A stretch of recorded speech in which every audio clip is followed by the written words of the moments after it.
matutupad na rin, mga kaibigan. Ito pong ating pinangangambahan simula't sa pool na sinasabi natin nung una na hindi malayo, dadating ang oras, mga inchik na ang magtatalaga ng mga mamumuno dito sa ating bansa. Tatanong po ninyo, paano mo namang nasabi yan? Hindi ho ba kagabi ay atin pong nabanggit na yung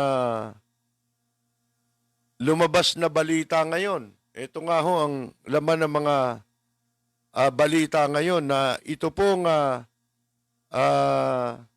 ikinababahala ng ilang mga opisyal o dating opisyal sa gobyerno. Nahanap ko, mukhang nawala yata yung ating balita na yun.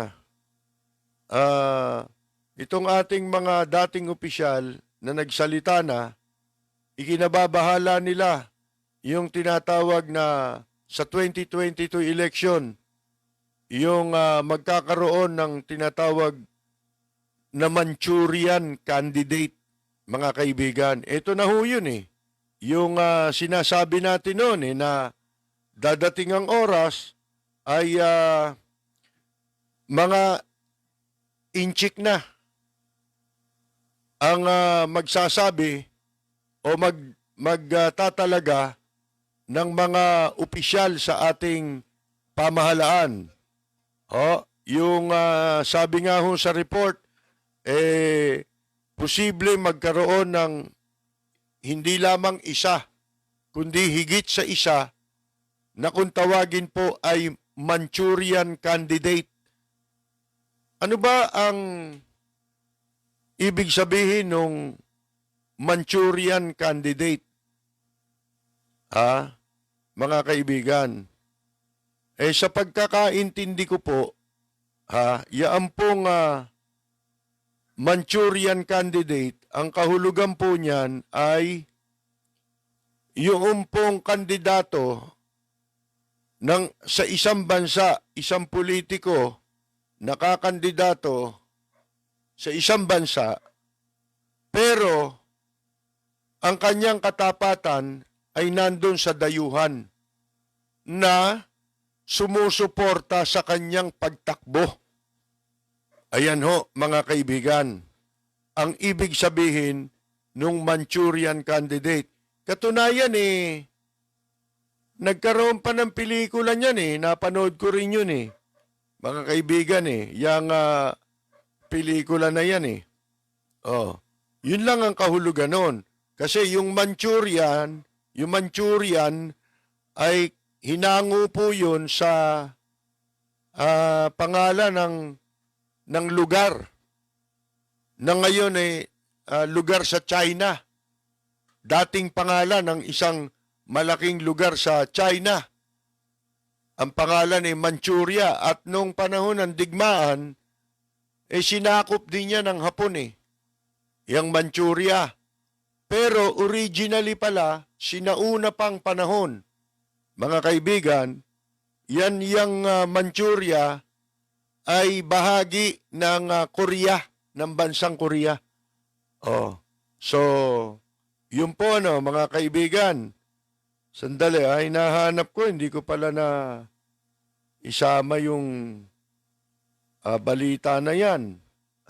Tungkol dyan sa Manchurian candidate. Pero, ang sinasabi nga ho, sa ibang balita naman, pati yung mga dito sa 2022 election, ipinapanawagan nitong mga dating opisyal, isa admiral nakalimutan ko yung isa. At si Carpio, itong si dating Justice Antonio Carpio ng Supreme Court.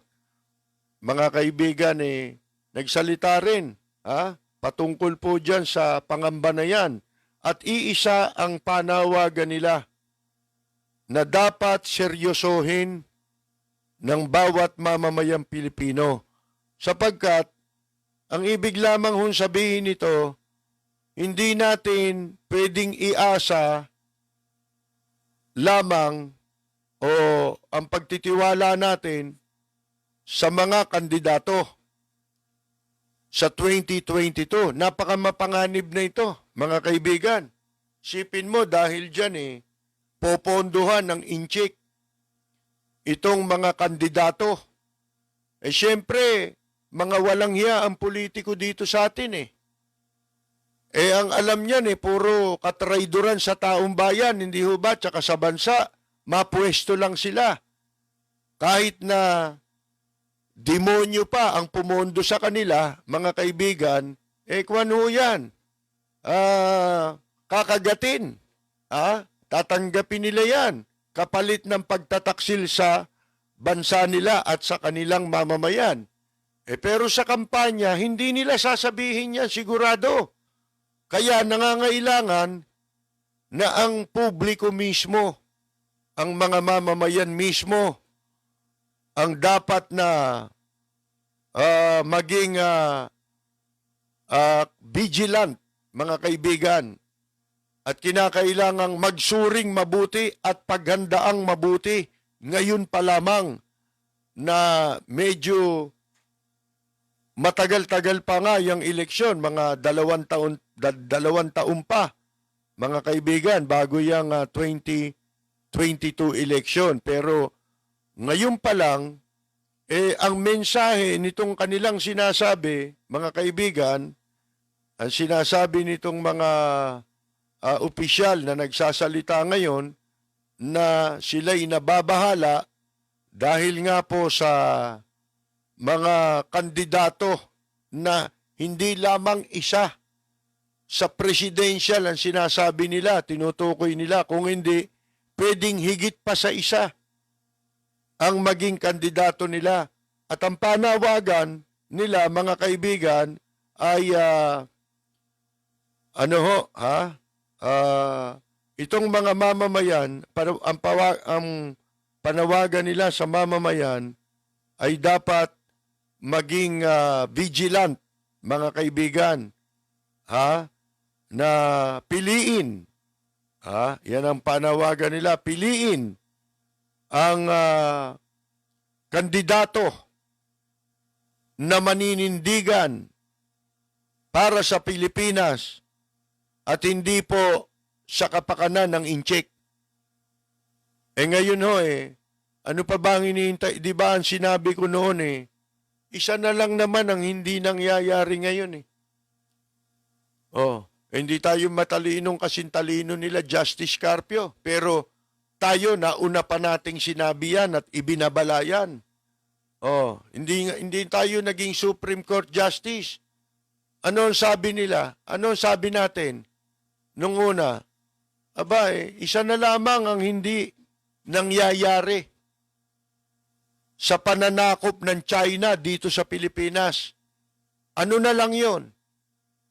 Yung ideklara nila na ang Pilipinas ay bahagi na ng China. O di ba kamakailan ikaw pala kapag babaybayin mo yung mga karagatan at napadako ka na sa mga isla, mga teritoryo na sinakop ng inchik, diyan sa mga West Philippines na yan. Alam nyo ba yung telepono nyo o radio nyo o telepono, merong magsasalita na welcome to China. Yan na ho, mga kaibigan. At ito ay pilit na may mga kaugnayan sigurado yan. Kaya itong horror bill gusto nilang maisabatas na yan, mga kaibigan. At naniniwala tayo, eventually, itutuloy nila yan. Sapagkat meron silang purpose Tayo pa ngayon ang palalabasing terorista, imbes na yung mga dayuhan na mananakop dito sa ating bansa. Wala na. Sabi ko nga, di ba, matagal ng panahon nito, mga ilang buwan na to, na sinasabi natin, ibinababala natin, na isa na lang ang hindi natutupad. Kasi nandito na, sabi nga nila, invasion invaded na nga ho tayo eh. Dahil nandito na sila eh. Hindi naman sila pinaalis. Nakita ninyo ito nangyari ngayon sa Angeles City, mga kaibigan. Akalain ninyo nakipagbarilan sa mga otoridad itong mga kidnapper na inchik. Oh, saan sila kumuha ng baril? Ha? Bakit ganun sila kagaling humawak ng baril at bakit nagagawa nilang makipagbarilan sa mga pulis? Oh, yan ang sinasabi natin. Ano ang dahilan? Yan yung pagbawalang bahala na rin ng mga otoridad natin eh. 'Di ba? Lumalabas, kinonsinti nyo eh. Kita ninyo nangyari. Ha?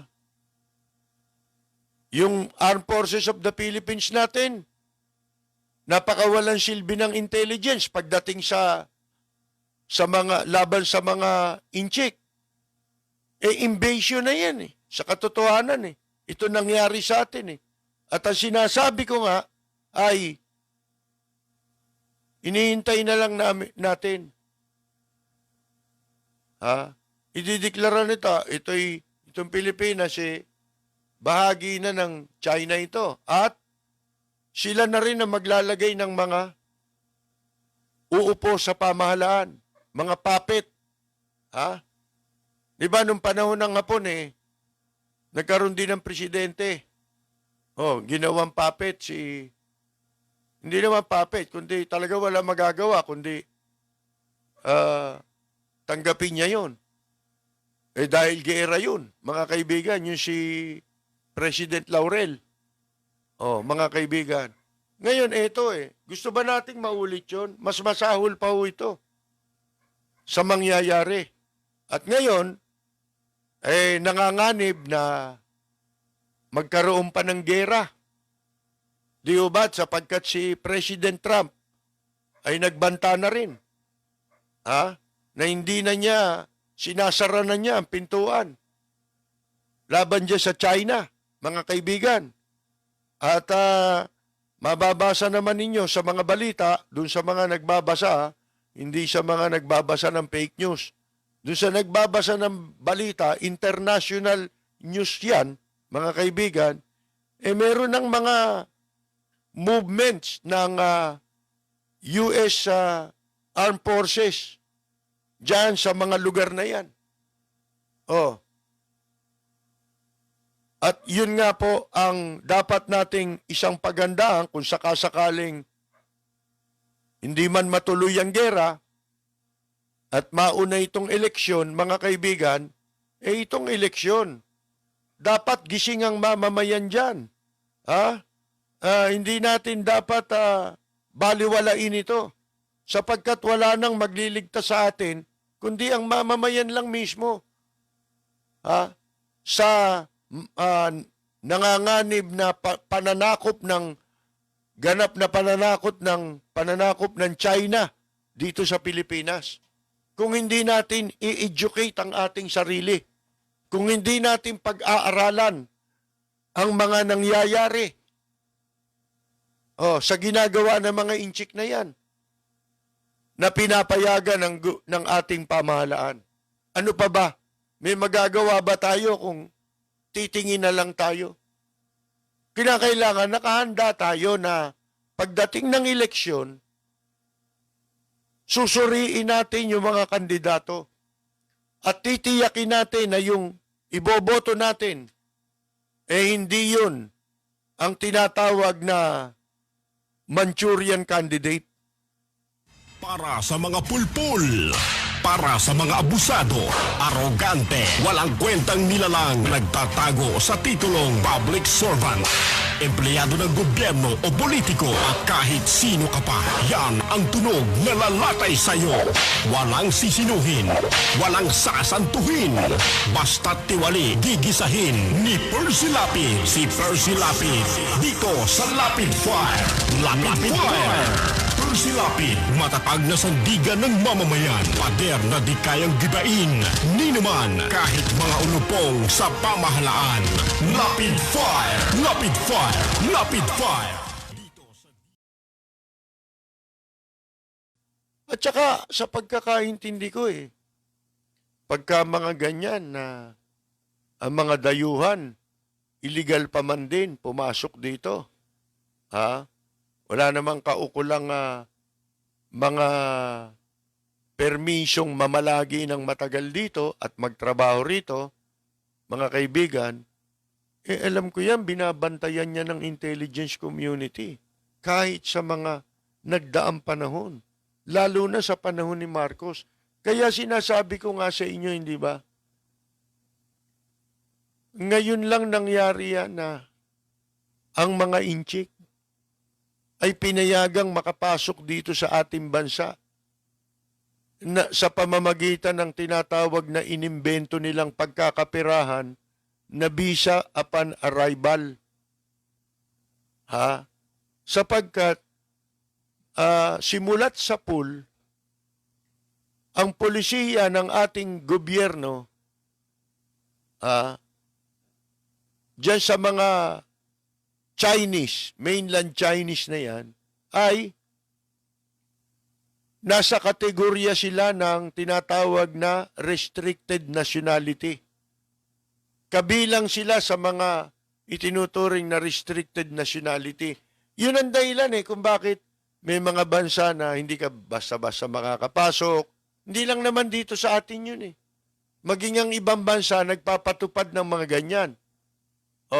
Kinakailangan bago ka makapasok, makakuha ka muna ng visa doon sa port of origin mo. At kaya sila sinasabing restricted nationality, komunistang bansa yan Hindi ba? At yan, sa pagkakatanda natin, pag pumasok sila dito, may nagbabantay sa kanila. Sinusundan sila, 3 araw lang silang pwedeng mamalagi. Halimbawa, nakapasok, may visa, 3 araw lang. Binabantayan sila, may sumusunod sa kanila. At saka yung passport nila, hawak nung mga immigration officers, mga kaibigan. Para hindi sila makatakbo. At para hindi makatakbo, matiyak na hindi sila makakatakas para makapagtago dito upang makapamalagi, sinusundan sila. Merong nagbabantay sa kanila. Ganyan ang patakaran nung araw sa panahon ni Marcos. Mga kaibigan. At nanatili naman yung yung policy na yun maliban nung 2016. Di ba yung unang naupo na Justice Secretary, di ba? Sa kasalukuyang kay President Duterte and his orchestra, di ba? Yun ang gumawa ng visa upon arrival na pinagkakitaan ng limpak-limpak. Ang daming kumita dyan. Di ba? Yan din ang pinagmula ng pastillas issue. Asa na yung pastillas? Wala na. Masayang-masaya na sila. Bakit? May naparusahan ba? May nademanda ba? Wala. Mga kaibigan. Dito matatanggal ka, katulad ni Rio, hindi ka kumita. Di ba? Tanggal ka. Bakit ka tatanggalin? Panganib ka sa ginagawa nila Panganib ka sa corruption. Yan ang tandaan ninyo. Ay ako, Sus Mariosep, ilang taon na ho tayo? Simula nung magkaisip ako, inabot kong administrasyon. Nako, wala hong ganito na administrasyon. Ganito katalamak ang corruption, mga kaibigan. Dito lamang yan. Dito lamang yan. Meron ba nakulong? Meron ba na demanda kila yung mga gumawa ng anomalya dito? Sige nga. Cesar Montano, Juan Dateo. Asa na yung mga kaso? Ang dami niyan, yung mga may kaso na yan. Dapat may kaso. Nakasuhan ba? Kaya yung ombudsman, Ang sarap ng buhay ng mga tao dyan, walang ginagawa eh. Ha? Kakaingit. Oh.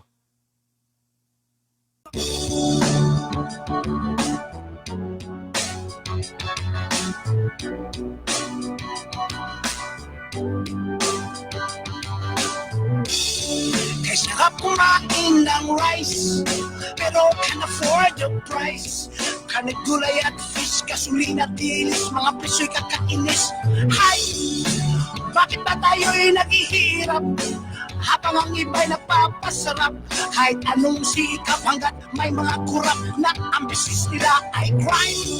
Kukurakot sila doon sa left, kukurakot din doon sa right.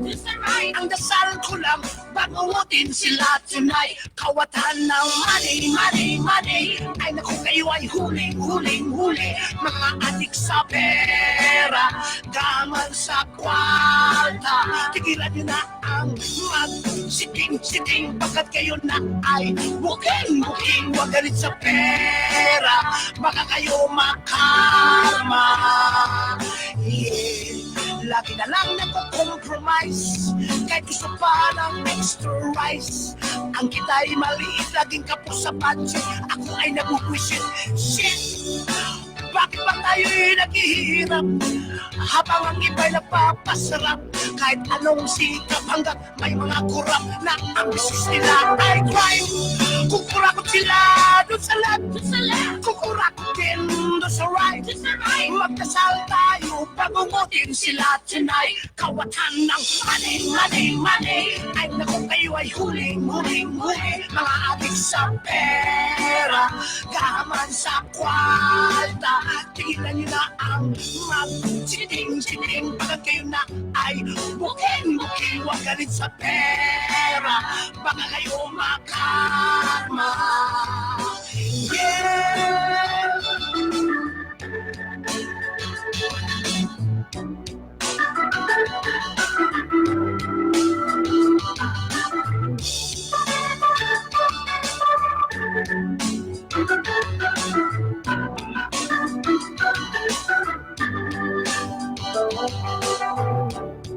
Kukurakot sila dun sa left, kukurakot din dun sa right. Ang dasal ko lang, bangungutin sila tonight. Kawatan ng money. Ay naku, kayo ay huling huli. Mga adik sa pera, gaman sa kwarta. Tigilan nyo na ang mag-chiting, pagkat kayo na ay booking. Huwag galit sa pera, baka kayo makarma. Kawatan ng money. Ay naku, kayo ay huling huli. Mga adik sa pera, gaman sa kwarta. Tigilan nyo na ang chiting, pagkat kayo na ay booking. Huwag galit sa pera, baka kayo makarma. Kawatan ng money. Ay naku, kayo ay huling huli. Mga adik sa pera, gaman sa kwarta. Yeah.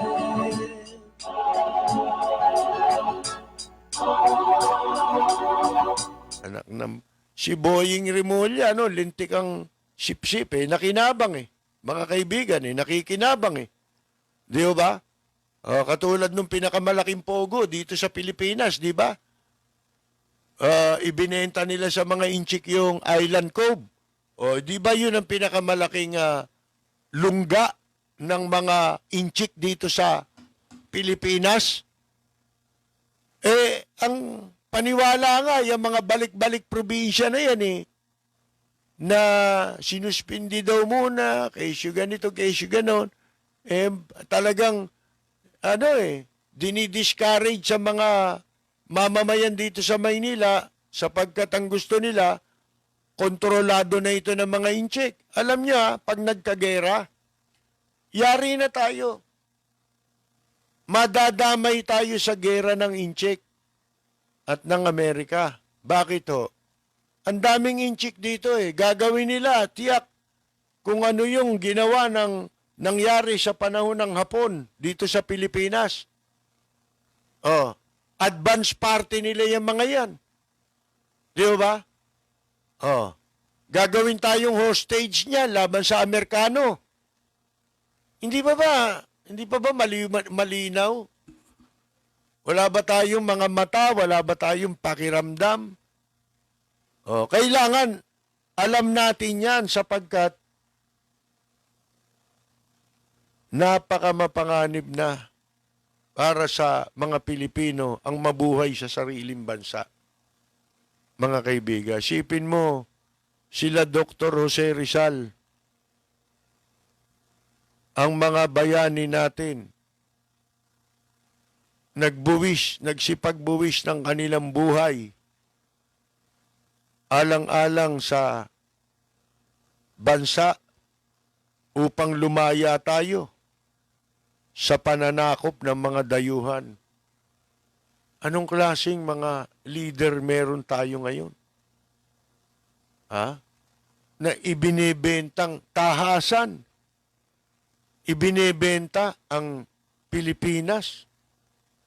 Kumbaga sa babae, pinagagahasa ang Pilipinas. Saan tayo nakakita ng ganyan? Mga kaibigan, sipin mo, tayo na lang ang hindi, kumokontra. Ang gobyerno lang natin ngayon ang hindi kumokontra sa ginawang pananakop ng inchik dito sa mga teritoryo natin. Mabuti pa yung mga ibang bansa na katabi natin. Indonesia, Malaysia, Vietnam, mga kaibigan, kinikilala nila hindi lamang yung mga sinasabi nilang inaangkin din nilang lugar. Meron ding ibang lugar na inaangkin sila. Pero kinikilala nila ang ating kasarinlan doon sa mga teritoryo natin. At yun ang ipinakikipaglaban nila sapagkat meron ng desisyon na pumapabor sa Pilipinas. Alam nyo bakit nagalit ang Amerika ngayon doon sa China? Dahil meron ding ipinasang batas doon. Parang magkatulad, hindi ho ba? Hindi naman tayo inchik.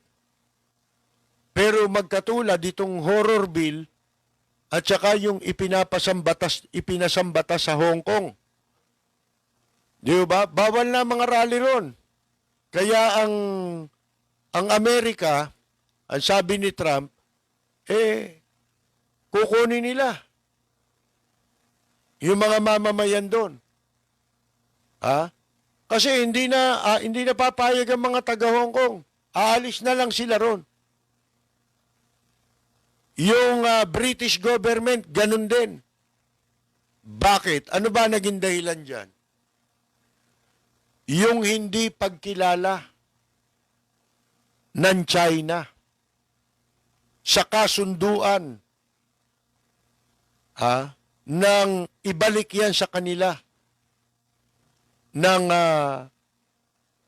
British government. May kasunduan yan Hindi nila pwedeng saklawan o pakialaman ang pamamahala sa China, sa Hong Kong. Pero pinakialaman nila, hindi nila ginalang. Mga walang yanga Di ba? Kita ninyo sa Taiwan ngayon, merong isang mayor sa Taiwan na pro-China. Alam niyo ba yun? Natalo, ang tarantado. Dahil sa galit ng tao, dahil natuklasan siya ay, malapit sa China. Talo siya. Ngayon, dito sa Hong Kong, isipin mo, halos kamukha nung terror bill na yun, yung tenor. Bawal nang magsalita. Di ba kasi sa China, dahil sila'y communist country, Bawal doon ang ano. Isa lang ang media ron. At yun ang nakikita na natin ngayon.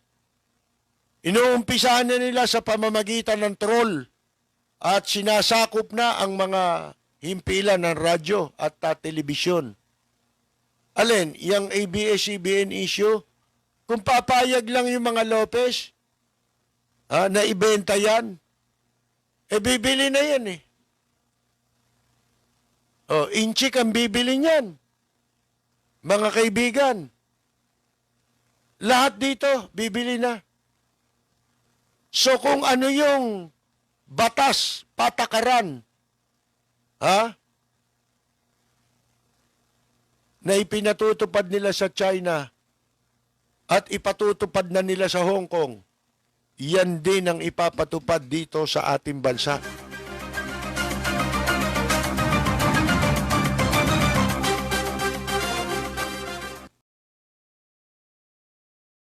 Gusto nyo, kwento ako kayo ng konti. Kung bakit ko nasabing tayo'y na Duterte. Maniniwala po ba kayo? Ito'y nabanggit na rin natin sa nakaraan at alam ito ng marami sa mga sumusubaybay sa atin. Hindi ho ba napunta kami ng Davao na isama po ako ng mga kaibigan. 2 araw kami doon. Namasyal lang. Ito'y nung 2008. 2008. Ba nakita ko ang ganda ng Davao noon. Sabi ko, tahimik. Walang taong tumitingin ng masama, gabi. Walang masyadong tambay, wala. Walang lasing, di ba? Maninigarilyo ka, punta ka sa may area, may designated area. Sa hotel, doon sa labas ng lobby. Merong ashtray, doon ka sa labas. Maganda. Sumusunod ng tao, Sabi ko, sino ba mayor dito? Duterte. Kako, yan ang pala ang dapat na maging... Pagbalik ko rito sa radyo, binanggit ko na yan. Ganong klase ako ang dapat na maging presidente ng Pilipinas. Sipin ninyo, disiplina, maganda. Hindi ko alam na, ano pala yung mga tao ron, talagang takot na takot, di ba? Hindi ko alam Ang tinitignan ko kasi yung kaayusan di ba? Yung peace and order. Ngayon, sa madalit sabi, humanga ako. Nababanggit ko sa radyo yan, na ganong klase dapat na maging presidente. 2008 ito, hindi. Meron pang presidential election ng 2010 di ba? Ngayon, sinulat ko pa yan. Katunayan, ano bang taon yung, naging Commission on Human Rights si Dilima, di ba? Kasi si Gloria pa nakaupo noon, 2008. Mga kaibigan. Meron hong nagpadala sa akin ng column feed. Alam niyo ba yung column feed? Kasi may column ako sa dyaryo. 2 pa column ko noon Syndicated yung column na yun. Merong PR. Cum journalist daw, mga kaibigan. Journalist cum PR. Ang trabaho nila, PR. Kunyari, nagpapanggap din na journalist. Sabi ko nga sa inyo, kung ikaw mamamahayag ka, hindi ka pwede mag-practice bilang PR. Kung PR ka lang. Kung journalist ka lang. May kasabihan kasi yan Pag ang huni mo itik, halimbawa, ang lakad mo itik, tapos ang huni mo itik, itik ka. Diba? Hindi ka pwede maging agila. Yun ngayon, pinadala sa akin, may bayad yun. Ang mga nilalaman ng mga column feed, puro kung hindi papuri sa isang nilalang, lalo na yung mga nasa public service, di ba? O kaya, babanatan mo. Gawa na yun. Bibigay nila sa'yo, babayaran ka nila. Ha? Ang ibabayad noon sa akin 5,000. Dalawa kolum ko, di 10,000. Kapraso lang naman Alam nyo ba, hindi ko nilabas. Di ba? Isang araw, nakasalubong ko yung kalbo. Sabi sa akin, pare, ba't hindi mo niya nilalabas yung pinadala ko? Alin ba ka ako ron? Yung death squad. DDS Death squad. Ano, kako? Ba't ko ilalabas yun? Hindi pala ganun sabi ko. Sabi ko, pasensya ka na, kako. Hindi ko pwedeng ilabas yun Bakit? Kasi kako, idol ko yan Ha? 2000 2008 or 9, ha? 9 yata. Kasi 8 ako galing 9 na siguro. Yung pala, yung column feed na yon, ang istorya nun ay babanatan mo si Duterte. At yung istorya na yung galing kay Dilima at saka kay Nograles. Labang kay Presidente Duterte na mayor pa nun. Sabi ko, hindi ko maaaring ilabas yan Bakit tanya? Idol ko yan Tanungin nyo, nasa akin pa yan sa email ko hanggang ngayon. Malalaman nyo kung sino nagpadala, nakikinabang ngayon sa administrasyon ni Presidente Duterte. Ngayon, eto.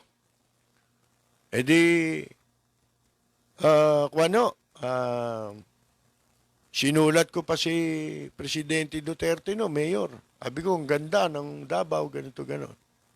Tapos tumakbo ang panahon, nagkaroon ng presidential election, di naman siya tumakbo nun Diba? Pagkatapos nung malapit na yung matapos yung administrasyon, 2013, pagkatapos ng 2013 election, ayan, testigong buhay, si Mayor Lim at 3 nasa media. 4 kami. Nasa media, si Mayor Lim, tsaka yung ilang mga opisyal ni Mayor Lim dati sa City Hall. Isang tanghalian. Ano sabi tanong ni Mayor Lim, sa palagay nyo, sino ba ang magandang kandidatong sa susunod na eleksyon? Walang sumasagot Ako lang ang sumagot. Sabi ko, Mayor Lim, si Duterte. Natawa sila, yung mga media, pati yung mga tauhan ni Mayor Lim. Siguro, iniisip na, luko-luko pala ito, no? Si Mayor Lim napangiti. Sabi nung iba, may nagsalta ron Alam mo na ibig sabihin Ang ibig sabihin, sino ba yan si Duterte para maging presidential timber? Di ba? Hindi, wala siya sa Wala siya. Ano sabi ni Mayor Lim? Nung napangiti si Mayor Lim, sabi niya, alam mo yan, kaibigan ko yan si Duterte. Wala naman sinabi si Mayor Lim, kundi kinuwento niyang konti kung paanong yung kanilang naging magandang kwan doon sa Davao. Kasi naging senador si Mayor Lim, tinulungan daw siya niyan. Di ba, katatapos lang ng 2013 election, natalo si Mayor Lim, di ba, kay Erap. Dinaya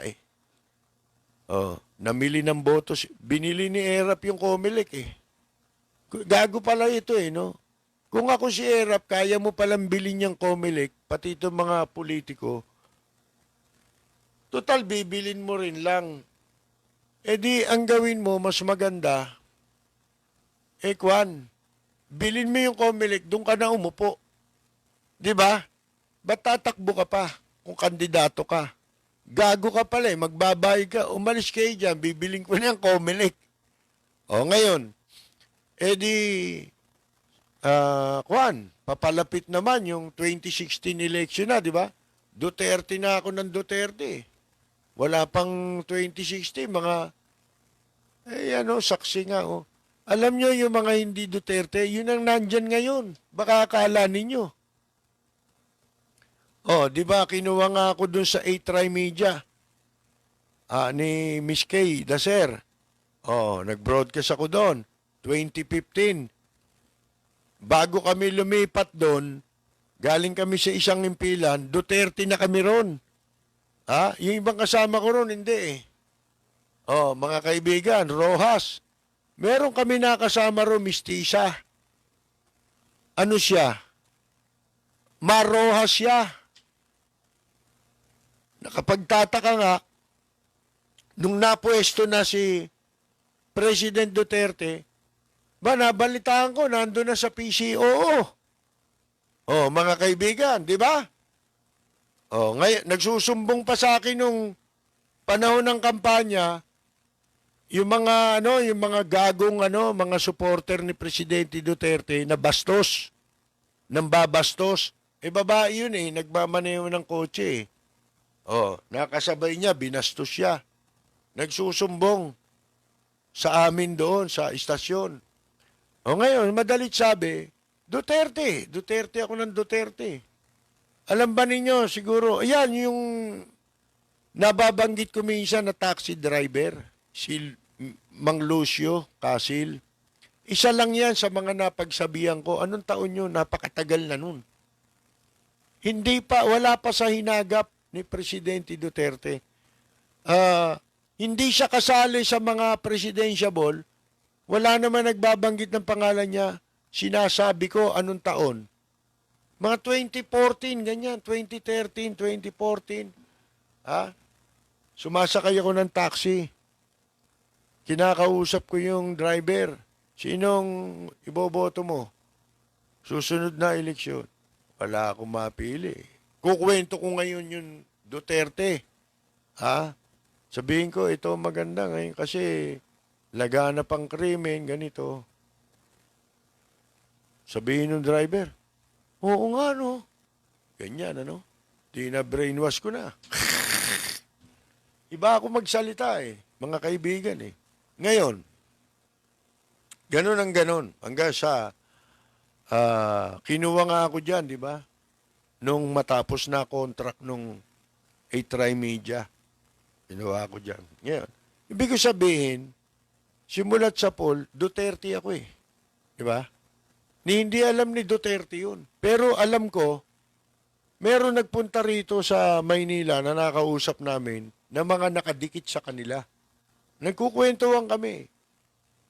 Tinanong, sino ba ang magandang presidente?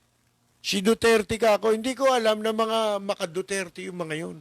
Mga taga ron sa Davao. Nagulat sila nung sinabi ko yun. Wala pang eleksyon, malayo pa eleksyon. May mga testigo rin dyan. Pero hindi naman tayo naghahangad ng kung ano. Pero ako nabigo eh. Diba? Nagsisi ako, mga kaibigan. Dito sa nakita kong mga pangyayaring ito. Hindi ko inaasahan to dahil pag-upo ni Presidente Duterte, sa aking mga programa, sinasabi ko na humari, hindi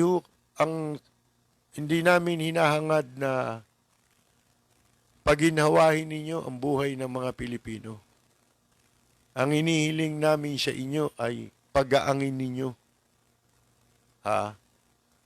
ang pamumuhay ng mga Pilipino. Ibalik nyo sa panahon ng katulad kay Marcos na hindi po kinukuba sa paniningil, sa kuryente, sa tubig. Malaking bagay na yan, di ba? Para sa mga mamamayang Pilipino. Ginawa ba nila? Hindi nila ginawa eh. Kaya maaga pa, dismayado na ako unti-unti eh. Dahil, siyempre, bakit unti-unti? Binibigyan mo ng benefit of the doubt, di ba? Pero ngayon talagang nagsisisiyo ako. Hindi ko akalain. Kasi ano ba naman ang sa atin, di ba? Sa atin mabuti lang ang hangarin natin, di ba? Oh, gusto natin para sa lahat, hindi yung para sa sarili lang. Madaling gawin yun pansarili lang, di ba? Katulad ng ginagawa nila ngayon, ng mga politiko ngayon. Kaya, mag-ingat kayo. Dahil sigurado, merong Manchurian candidate. Yun ang sinasabi po natin. At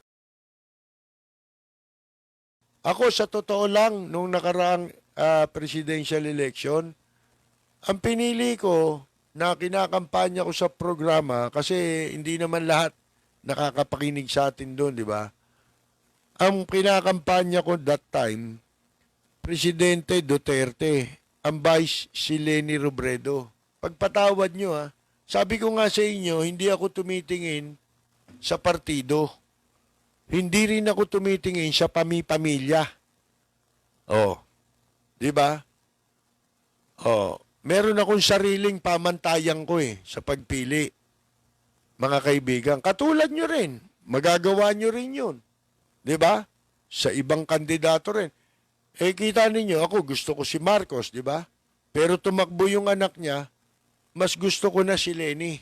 Dahil gusto ko maging presidente noon, si Presidente Duterte. Di ba? Sabi ko, medyo contrast. Yung isa mainit ang ulo, isa malamig ang ulo. Di ba? Ganun ho ang ibig ko sabihin. Yung chemistry, di ba? Wala Iba pala ang plano nila mga kaibigan Iba. Ibang-iba sa expectation ko. Unang-unang pag-a-appoint pa lang ng mga tao, nakita ko ang daming magnanakaw rito, mga walang hiya ito. Iyon ang nangyari. Di ba? Kaya, huwag na tayong umasa. Kasi, umpisa pa lang yan, may mga meron ng mga kurap. Sabi nga sa inyo, sa akin, wala yan, mga partido, hindi ako tumitingin dyan. Dahil hindi naman yun ang magsisirbisyo di ba?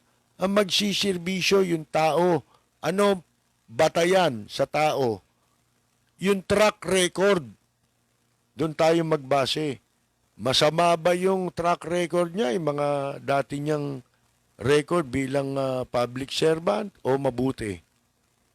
Doon kayo pumirmis.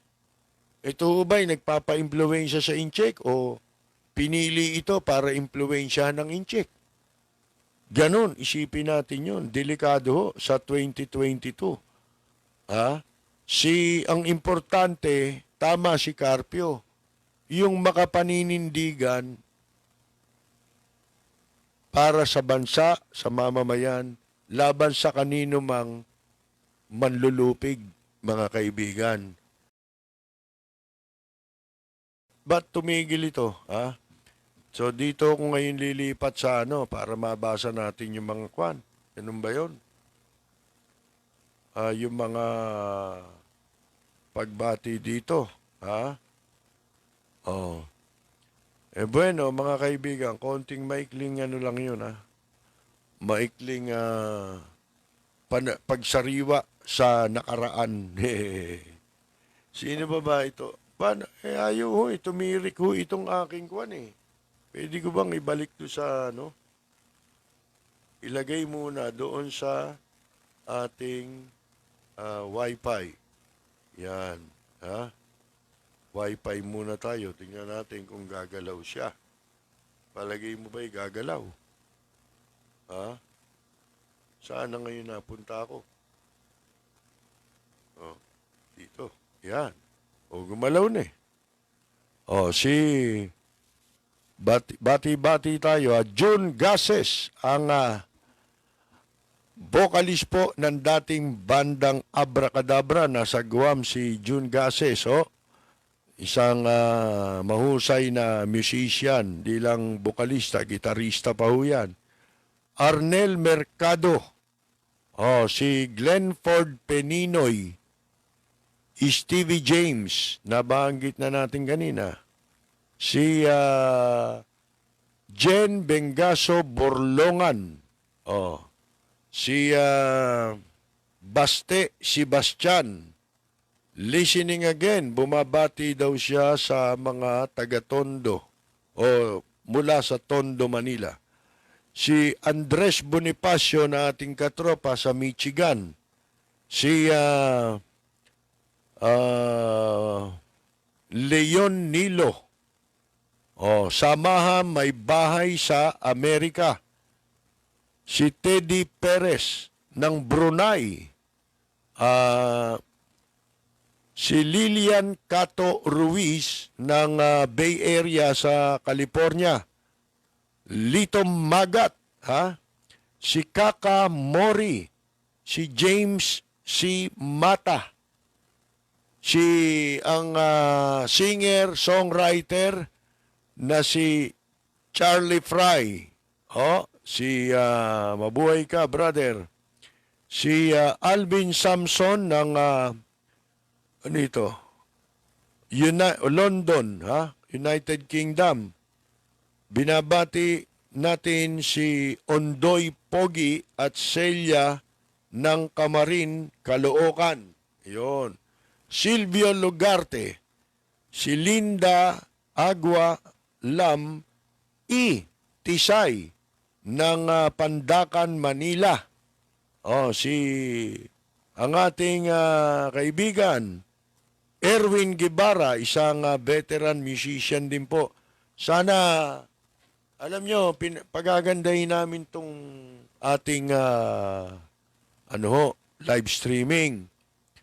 Kaya lang hindi mabibigla, di ba? Pero pinapangako ko, magkakaroon tayo ng live jamming na kasing ganda rin nung live jamming natin dati sa A-Try Media. Si Nomar Chavez, si Genesis Punsalan Ascares, si Singil Jun,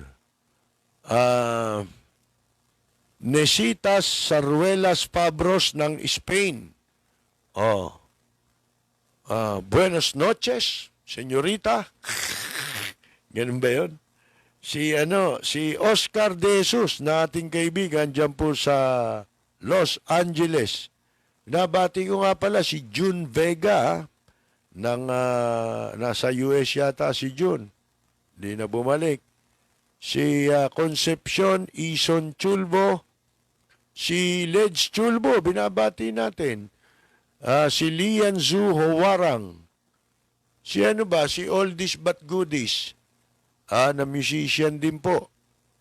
Dapat diyan kami magpasalamat Diyan na pinatuklasan tong tunog na ganito mga kaibigan si Joan Oishi. Si Glory Perez, watching from United Kingdom. Gerardo Retirba. Asa na?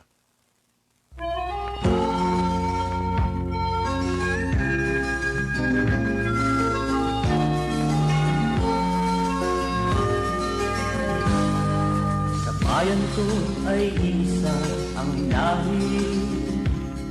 Dito'y wala ang pagkukulang. Pahabol natin ang mga pagbati kila Antonio Limcueco III, Houston Tan. Ako, tagal na niyo.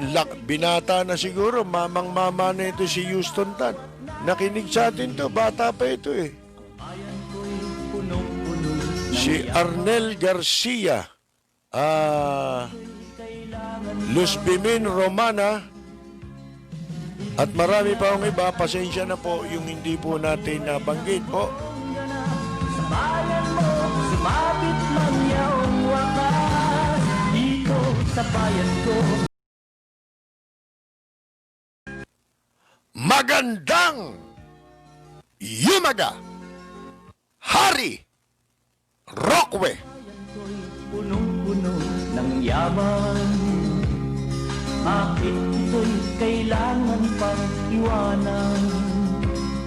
Hindi nga ba't anong sarap mabuhay ng buong ganap? Sa bayan mo, sumapit man yaong wakas. Dito sa bayan ko, lahat kami. Wala nakalimutan kong batiin Basta kayo pupunta sa Japan, mga kaibigan, no? Pagka pwede nang kumuha ulit ng visa. Huwag niyong kalilimutang itawag sa amin para ma-introduce namin kayo sa pinakamahusay na tour guide dyan po sa Japan. Kapwa natin Pilipino. Ultimo mga VIP dito sa Pilipinas, pag nagpupunta ng Japan, siya po ang tinatawagan at siya ang nag-guide sa kanila. Tawag niyo sa amin dito, at i-introduce namin kayo para meron kayong discount. Si Roy, Roy Japan Tour, binabati natin. Paalam na po.